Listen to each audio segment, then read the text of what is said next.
meu nome é Samara Satico e essa é a aula de número 26 da oficina de pintura, que faz parte das Oficinas Culturais 2020 da Secretaria Municipal de Cultura de Franco da Rocha.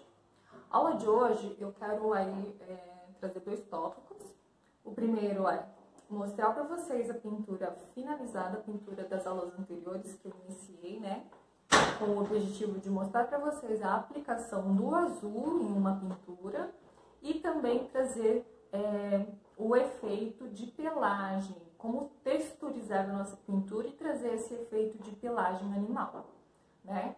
Que é uma técnica, a gente usa técnicas, na verdade, que a gente já usou anteriormente, mas agora de uma forma um pouco diferente aí, para conseguir aí ter esse efeito de pelagem. Para muitas pessoas que procuram aí, que vão futuramente pintar animais, né? Ou até mesmo cabelo humano, tudo onde tem essa textura fio a fio, né? Então, vou mostrar aí para vocês a pintura finalizada. Uma outra coisa importante também de prestar atenção nessa pintura é a modulação dela, né? Como é uma pintura mais para decoração, né? Ela traz aí um formato diferenciado que complementa aí a pintura. Segundo tópico que a gente vai falar nessa aula é os tons terrosos, os tons avermelhados que eu vou mostrar para vocês e propor um exercício para praticar aí o degradê e o uso dos tons terrosos para fazer aí degradê e sombreamento também, muito importante o sombreamento de algumas outras cores, né? A gente acaba usando os tons terrosos para, na maioria das vezes, fazer o sombreamento de algum objeto ou alguma coisa, algum elemento de cor que a gente esteja aí produzindo na nossa pintura, tá certo? Então, primeiro vou mostrar para vocês o quadro pronto, finalizado. Ele não tá seco, ainda falta secagem e o acabamento nas laterais. Vou mostrar para vocês. Temos aqui, ó, eu tenho a pintura já finalizada com os 3 painéisinhos, né, onde elas se complementam e formam aí uma obra única, né, mais por uma questão decorativa, né, a aplicação do azul, como eu falei, e também a textura da pelagem, ó.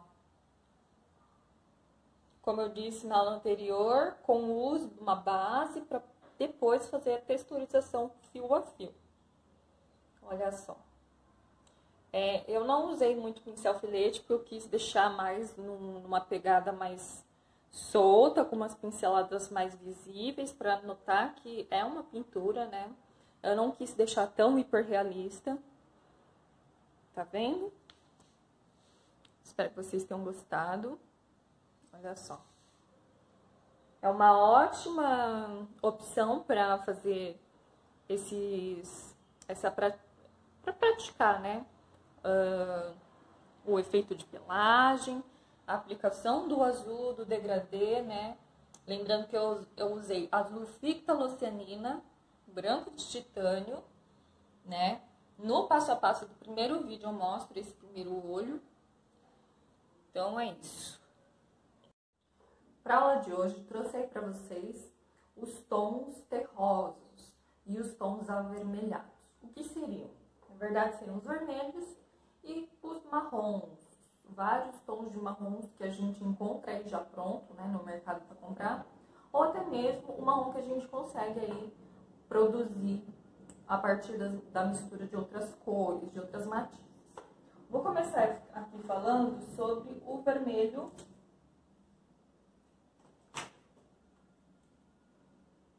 cádmio claro. É um tom vermelho bem claro, bem vivo, né? Olha só. E opaco, de alta cobertura. Eu consigo aí preencher toda a parte vermelha de alguma parte e ter uma cobertura excelente, de alta cobertura. O vermelhão claro, que aí já é um tom de vermelho menos leitoso, tá vendo? Ele já é um pouquinho mais escuro, na verdade um pouco mais puro, né? Sem a presença aí de um branco, olha só. Ele é o famoso vermelho francês. Existe o chinês também. A diferença é muito pequena, visualmente, né? Temos aqui dos vermelhos. Temos também o carmim, ou carmim. Ele já é um vermelho mais escuro. Deixa eu ver se consigo abrir. Não consigo abrir. Consegui. Dica importante, sempre limpem o bico da tinta para guardar, para não acontecer isso, de acabar grudando, secando e grudando a tampa no vidro. Ó, o carmim é um vermelho mais escuro, dentro do círculo cromático é um vermelho mais próximo do magenta e do violeta, né? Um vermelho mais, como se diz, fechado, um vermelho mais azulado, né? E ele é semi-transparente, ou seja, ele não tem tanta cobertura. Ele tem uma leve transparência, né? A gente consegue usar em veladura, em camadas para dar a matiz, né? Tem também aqui, ó, que eu não sei se eu vou pronunciar de forma correta, mas eu vou falar da maneira como se escreve para que vocês possam aí procurar na internet. É alizarin crimson.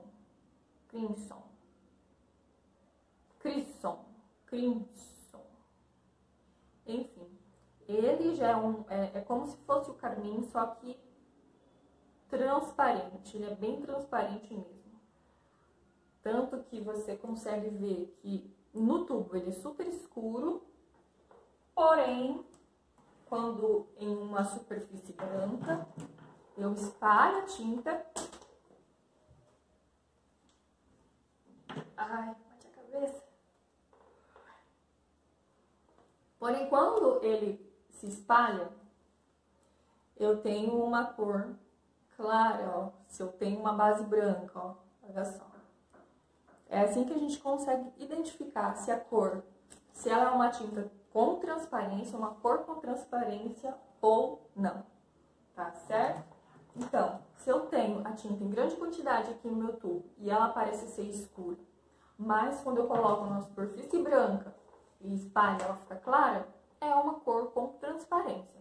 Ou até mesmo se eu espalhar numa base escura, a cor do fundo sempre vai acabar alterando a cor da tinta. Então aí, se a base é escura, eu vou ter um vermelho escuro. Por quê? Porque eu vou conseguir enxergar a base e uma transparência na tinta com a cor da tinta.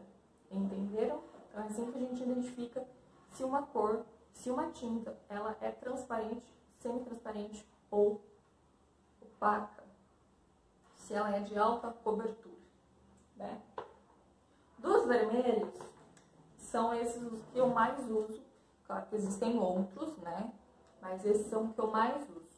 Se vocês quiserem pesquisar quais são os outros tons de vermelho que a gente encontra aí no mercado para comprar, é super válido, né?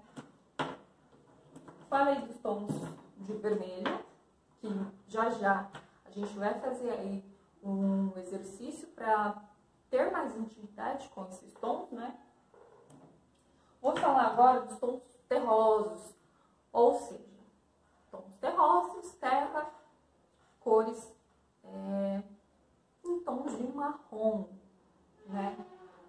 Onde que eu vou usar esses tons de marrom? Em sombras, em tons de pele, sombreamento de pele também. Porque se a gente reparar, ó, aqui eu tenho uma sombra no meu pescoço. eu tenho um tom marrom, olha só, meio avermelhado. Claro que aí vai depender de pele para pele. E a questão da iluminação, se é uma iluminação forte, fraca, uma iluminação artificial, uma iluminação natural, que é a luz do sol e tal, enfim. Tudo isso vai influenciar a tonalidade da nossa pele e juntamente com a tonalidade da nossa pele, a gente vai usar aí para cada, seja cor de pele, ou seja, em qual tipo de iluminação essa pessoa tá, né, essa pessoa que a gente está pintando está, vai depender de qual tipo de marrom, de qual tipo de cor a gente vai utilizar para fazer toda essa parte de sombreamento de pele. Nas coisas de objeto, de sombrear uma cor, enfim, eu sempre utilizo o sépia, que é o marrom, um dos tons de marrom mais escuros que eu tenho, sépia. Quem já foi aí meu aluno de pintura em papel com lápis de cor, sabe que a gente usa muito sépia. Eu, particularmente, eu uso muito sépia, até mesmo nas áreas pretas, né? Para vocês terem uma noção aí, eu só não usei no tigre porque era uma combinação de técnica em escala de cinza e um detalhe em azul. Se eu fosse pintar um quadro onde eu quisesse ele totalmente numa técnica colorida, provavelmente as partes de preto, das listras pretas do tigre, eu usaria primeiramente o sépia, que ele vai trazer esse sombreamento e essa escuridão mais natural, né? Muitas regiões, muitas partes de pinturas onde são extremamente escuras, eu primeiro escureço com sépia e intensifico o escuro com o preto. É sempre o sépia, assim, a base, na verdade, né? A base da maioria das partes escuras que eu tenho que fazer na minha pintura. E isso se for, claro, uma pintura colorida, né? Já vi também pessoas utilizarem o sépia para fazer escala de cinza. Então, para finalizar falando sobre o sépia, sépia é o meu queridinho, né? Para as pinturas coloridas, né? Ou se até mesmo eu quero fazer com um efeito de foto antiga, sabe? Que por mais que se diga uma foto preto e branco, uma foto em escala de cinza, as fotos antigas elas trazem aí um tom mais marronzado, né? Então, sépia é uma boa opção para fazer esse efeito de antigo, tá? Temos aqui também uma outra cor, um outro tom terroso, um tom de marrom. E eu também não vou conseguir falar o nome perfeitamente, mas eu vou pronunciar da maneira como está escrito aqui. Brum Van Dyck. Também é um tom de marrom parecido com sépia. Ele é bem escuro, porém ele já tem uma tonalidade mais amarelada, tá vendo? E até mesmo aqui, sujinho aqui na ponta, ele é bem amarelado. Então, assim, eles puros são muito parecidos, ó, porque são escuros. Agora, se eu misturar esse com branco e esse com branco, o sépia eu vou ter um tom mais acinzentado. E esse eu tenho um tom mais amarelado, vou ter um cinza mais quente, né? O tom do amarelo vai dar vai trazer esse tom quente pro cinza, né? Já o sépia não, vou ter um cinza mais azulado, um cinza mais fechado, um cinza mais frio.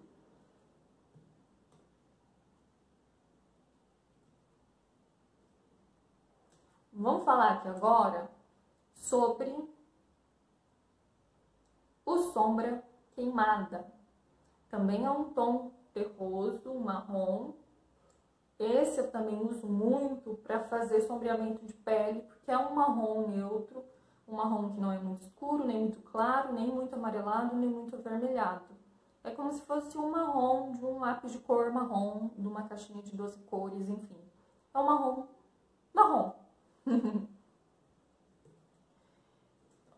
Passando aqui para os marrons mais escuros, o sépia e o Bruno Dick, por que eu falei que eles dão tons acinzentados? Deixa eu misturar com branco, vou mostrar para vocês mais para frente do vídeo.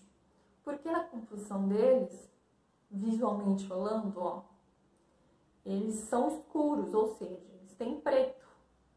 Então, se eu diluir ele com branco, preto com branco, eu vou ter um tom acinzentado. Vou mostrar para vocês, tá bom? São coisas que, por exemplo, o sépia é um marrom, então se eu misturar branco vai dar um marrom claro. Não, vai dar um sépia, vai dar um cinza, um tom de cinza. Por quê? Porque tem bastante preto na composição. Essas coisas a gente só vai aprender mesmo, pelo menos eu aprendi na prática, né? Claro que, como eu estou falando para vocês, vocês já sabem que misturando um branco no sépia eu não vou ter um marrom claro, eu vou ter um tom de cinza, né? Agora já o sombra queimada, se eu misturar um branco, aí eu vou ter um tom de marrom mais opaco, mais claro, com maior cobertura, tá certo? Agora sim, se eu não tenho essas cores prontas, já eu quero um tom de marrom, eu posso fazer as misturinhas, né? Eu acredito que eu tenha pedido para vocês pesquisarem aí sobre círculo cromático, mistura de cores. Falei sobre as cores primárias, secundárias, né, nas aulas anteriores. E o marrom, eu consigo obter ele fazendo... Se vocês conseguirem tentar imaginar que o marrom é um laranja escuro, eu vou utilizar o que aí? Amarelo, vermelho, preto, né? Amarelo, vermelho faz o laranja, preto para escurecer o laranja. Vou ter um laranja escuro, um marrom, um tom de marrom. Aí o tom vai variar muito com a quantidade de matiz, de cada matiz, né? Se eu quero um marrom mais avermelhado, uma cor mais castanha, mais avermelhado, eu vou utilizar um pouco mais de vermelho. Se eu quero uma cor forte, uso vermelho e amarelo com transparência. Eu vou ter uma tinta com mais saturação, né? Se eu quero um marrom com alta cobertura, um marrom opaco, um marrom mais claro, posso utilizar o amarelo permanente ou mesmo o amarelo indiano, que é transparente, porém eu acrescento aí o branco, né?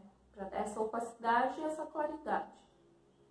Em relação ao vermelho, gosto de utilizar o carmim, que é um vermelho escuro semi-transparente, ou até mesmo o alizarin crimson, que é um vermelho com transparência, né? Um vermelho escuro com transparência.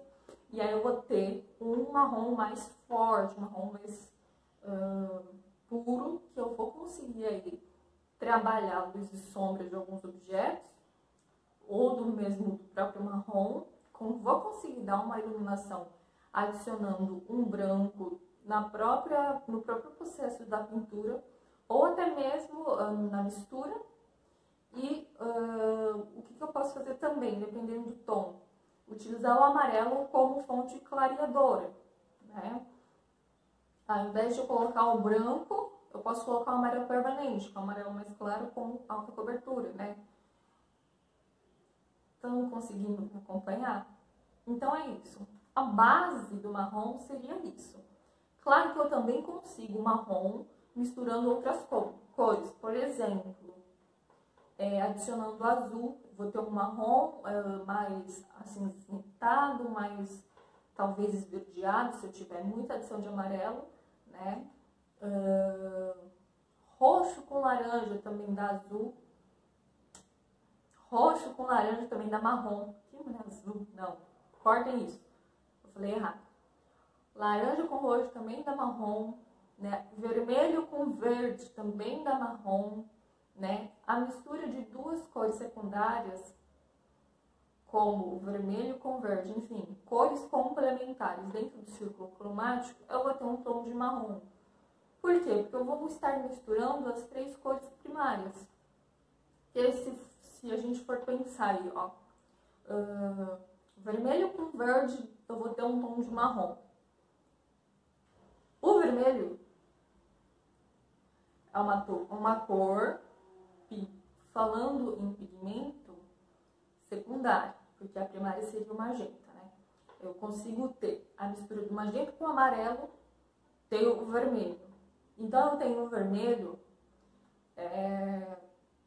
tenho aí o vermelho e já o amarelo na composição. O vermelho não, o magenta e o amarelo, o magenta e o amarelo na composição. Junto com o verde, que também é uma cor secundária misturada com o azul e o amarelo, as duas unidas vai ter o marrom. Então, vai ter sempre a mistura das três cores, né? Ou misturando o vermelho, o amarelo para dar um laranja e escurecendo esse laranja, como eu disse primeiramente aí nessa mistura para ter marrom. Mas, claro, nada impede que você compre já as tintas prontas, né? Principalmente se é algo que você vai utilizar com muita frequência, como, por exemplo, tons de pele, onde eu quero fazer sombreamento, escurecimento, e eu preciso de um marrom, onde o marrom tem que ter o mesmo tom sempre. Então, já compra aí o marrom. Eu, no caso, uso muito sombra queimada e o sépia, já compra e deixa pronto, para você não ter o trabalho de ficar primeiro chegando no tom de marrom, para poder usar esse marrom para escurecer um tom de pele específico, enfim. Então é isso. Vamos aí para o exercício. Vou propor aí para vocês exatamente o que a gente fez nas aulas anteriores com as outras cores, né? Que é o quê? A experimentação dessa mistura dos tons de marrom e a produção de uma escala, de um degradê, utilizando essas cores, para eu ter aí uma facilidade, um entendimento melhor, para na hora de eu pintar um quadro, eu já ter essa facilidade de identificar qual cor eu vou utilizar para fazer a transição do claro para o escuro, ou do escuro para o claro, enfim. Então é isso. Fiquem aí com o exercício. Vamos pro exercício. Bom, para esse exercício, eu estou utilizando o quê? Os tons avermelhados, né? Tem aqui o alizarim, o carmim, o vermelho claro, né? O vermelho claro, o vermelho francês, e aqui eu tenho o vermelho cádmio escuro, né? Os tons de amarelo que eu vou utilizar futuramente para fazer esse experimento de clarear, usando o amarelo como fonte de clareamento. Tem o branco e tem o roxo aqui pra gente também testar, né? Tons de marrom aqui mais escuros. Tenho sombra queimada, vocês conseguem notar aí que ele é mais avermelhado. Tenho o sépia, que é o mais escuro entre os três, e o Brum Van Dyck, que é um marrom meio que intermediário desses dois, porém mais amarelado. O que eu quero que vocês façam aí primeiro? Testem esses três tons de marrom, adicionando branco neles. Lembrando que sempre para fazer essa mistura, faz em um, limpa o pincel ou troca de pincel e faz no outro para que um não interfira no outro, ok? Fiz essa mistura. Vamos ver se vocês conseguem ver aí, ó. Deixa eu clarear. Na adição do branco, o sombra queimada ficou um tom bem rosado, ó. Um marrom bem clarinho mesmo, ó, sem perder o tom do marrom. Por quê? Porque na composição tem bastante de vermelho e amarelo. Sépia, lembra que eu disse que ficaria cinza? Olha só. Tem aí um tom de cinza. Por quê? Porque tem bastante preto na composição do sépia. E aqui, o Brum Van Dyck, eu tenho um cinza, porém mais quente, um cinza amarelado. Por quê? Tem mais amarelo na composição do que os outros, olha só. Tá vendo?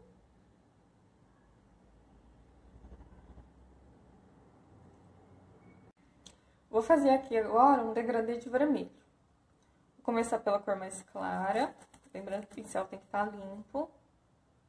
Começo pela cor mais clara, olha só. É o meu vermelho francês. Venho aqui com o vermelho cádmio escuro, ó. Vou começar a fazer essa gradação, ó. Lembrando que um degradê, ele tem que ter essa transição de cor, de tom, levemente. Eu não posso ver essa divisão, tá vendo? Olha só. Aí agora eu vou vir aqui com... Depois dele eu vou ter o carmim. Ó. O carmim é muito bom para escurecer um vermelho. Olha só. Para fazer marrom também. Gosto muito dele. Ó. E vou finalizar aqui. Finalizar na verdade não. Vou dar continuidade com o alizarim. Ó. Já vem com uma pegada mais escura, tá vendo? E vou finalizar aqui com... Eu posso finalizar com qualquer um desses 3 tons de marrom escuro, só que sem o branco, tá certo? Eu vou utilizar o que eu tô mais acostumada, que é sempre o sépia, né? Então, pego aqui o sépia e finalizo o meu degradê com o sépia, ó. Como as cores embaixo, elas são claras e vivas, eu vou ter um contraste grande com o sépia. Então, o sépia vai parecer quase um preto, ó, tá vendo? Porque ele fica mais escuro visualmente comparado com com os outros tons de vermelho, ó. Olha só. Se eu tivesse preto, eu poderia usar preto? Poderia. Só que tomar cuidado que se eu colocar o preto diretamente com o vermelho claro aqui, ó, eu não vou ter um preto ou uma cor muito escura. Tá certo? Olha só. Agora eu quero fazer aí o teste da mistura de cor do violeta cobalto com amarelo. Ó.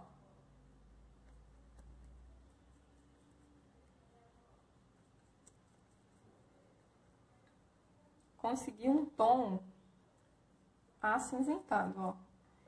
Posso misturar um pouquinho do vermelho, ó. Vou ter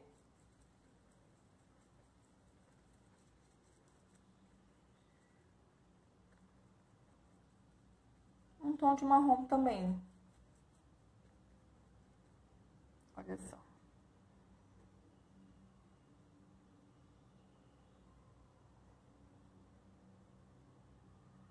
Tá vendo? Outra coisa que eu também tenho que prestar muita atenção é, se eu tenho um vermelho, quero clarear o vermelho, e eu acabar utilizando como fonte de clareamento o branco, só o branco, o que eu vou ter? Eu vou ter um rosa. Então, tem que tomar muito cuidado com isso, ó. Vou ter aqui um rosa. E, às vezes, eu quero que o vermelho ele continue vivo, sem esse tom de rosa. Então, o que eu vou fazer? Eu vou clarear o vermelho com o amarelo. Ó, vou conseguir ter um vermelho mais aberto, porém, sem a opacidade do uso do branco. Mas tomar cuidado também para não utilizar muito amarelo e trazer uma cor muito alaranjada, se caso não é o objetivo, entenderam? Então, é isso. Bom, então é isso. Espero que vocês tenham anotado todas as informações que eu passei aí na aula de hoje. Tenham se inspirado aí no quadro que eu finalizei e mostrei para vocês na aula de hoje, né? O quadro do leão. Espero que tenham inspirado aí vocês para pegar uma imagem parecida ou algo do tipo, né?